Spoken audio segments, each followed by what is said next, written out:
ಸಮಾಜ ಸೇವಕ, ರಾಜಕೀಯ ಮುಖಂಡ, ನಾಟಕಕಾರ ಕಾಪು ಲೀಲಾಧರ ಶೆಟ್ಟಿ 68 ವರ್ಷ ಮತ್ತು ಅವರ ಪತ್ನಿ ವಸುಂಧರ ಶೆಟ್ಟಿ 59 ವರ್ಷ ದಂಪತಿ ಆತ್ಮಹತ್ಯೆ ಮಾಡಿಕೊಂಡಿದ್ದಾರೆ.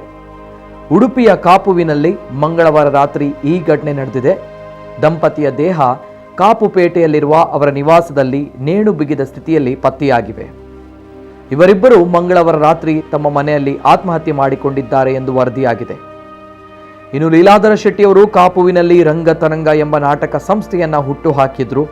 ಸದಾ ಸಮಾಜ ಪರ ಕಾಳಜಿ ಹೊಂದಿದ್ದ ಅವರು ಯಾವುದೇ ಕ್ಷಣದಲ್ಲಿ ಕೂಡ ಅಶಕ್ತರ ನೆರವಿಗೆ ಧಾವಿಸ್ತಾ ಇದ್ರು. ಇವರು ಒಂದು ಬಾರಿ ಕಾಪು ವಿಧಾನಸಭಾ ಕ್ಷೇತ್ರದಿಂದ ಚುನಾವಣೆಗೂ ಕೂಡ ಸ್ಪರ್ಧಿಸಿದ್ರು. ಅವರು ಲೀಲಣ್ಣ ಎಂದು ಹೆಸರಿನಿಂದಲೇ ಜನಪ್ರಿಯರಾಗಿದ್ರು. ಆದರೂ ಇತ್ತೀಚೆಗೆ ಹಣಕಾಸಿನ ತೊಂದರೆ ಕೂಡ ಹೊಂದಿದ್ರು ಎನ್ನಲಾಗಿದೆ. ಕೌಟುಂಬಿಕ ಕಾರಣದಿಂದ ಮನನೊಂದು ದಂಪತಿ ಆತ್ಮಹತ್ಯೆ ಮಾಡಿಕೊಂಡಿದ್ದಾರೆ ಎಂದು ಹೇಳಲಾಗಿದೆ. ಇನ್ನು ಲೀಲಾಧರ ಶೆಟ್ಟಿ ನಿಧನಕ್ಕೆ ರಾಜಕೀಯ, ಸಾಮಾಜಿಕ, ಸಾಂಸ್ಕೃತಿಕ, ಶೈಕ್ಷಣಿಕ ಮತ್ತು ಧಾರ್ಮಿಕ ಕ್ಷೇತ್ರದ ನೂರಾರು ಮಂದಿ ಗಣ್ಯರು ತೀವ್ರ ಸಂತಾಪ ಸೂಚಿಸಿದ್ದಾರೆ.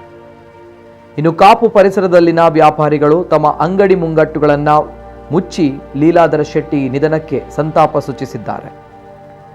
ಲೀಲಾಧರ ಶೆಟ್ಟಿ ದಂಪತಿ ಅಂತ್ಯಕ್ರಿಯೆಯಲ್ಲಿ ಜಾತಿ ಧರ್ಮ ಭೇದ ಮರೆತು ಸಾವಿರಾರು ಮಂದಿ ಭಾಗವಹಿಸಿದ್ದು, ಸಾರ್ವಜನಿಕರಿಗೆ ಪಾರ್ಥಿವ ಶರೀರದ ದರ್ಶನಕ್ಕಿಡಲಾಗಿತ್ತು.